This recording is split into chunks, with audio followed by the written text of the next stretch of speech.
Bad migawo mochung'ne gedo mag apeini madongo pacho ka mano Kenya National Highways Authority KENHA ne obedo gi romo gi jokanyo e sectors mopogore opogore kaunti ma Homa Bay mar chiwo negi tiegruok mondo gibed kod ng'eyo kaka inyalo rit apeini. Romo makamano mane onywando jotend arita kwe kaunti no, riwruoge mag weg loche mating'o sigo, johanda swekra matimo ohala e geng apeini e kind mamoko ka girango moko kuom tije ma osebedo ka ketho apeini e alwora ma Homa Bay.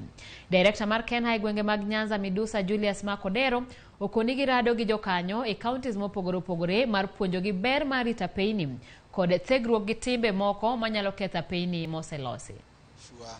That the roads are developed and are sustained and maintained in the level of service is very high, and therefore it calls for concerted efforts both from the road agency, the NGAO officers in the region, as well as the public and the road users in general, to be deliberate and to look at a more sustainable, prudent way of using these roads. And therefore we are saying as KENHA that ni jukumu letu kulinda barabara.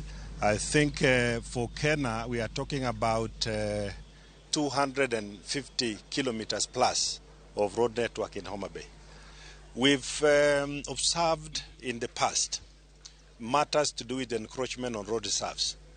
We want to still implore upon the public to ensure that they keep away from the road reserves. We know also there have been attempts in some other areas to steal, the road infrastructure, the guardrails.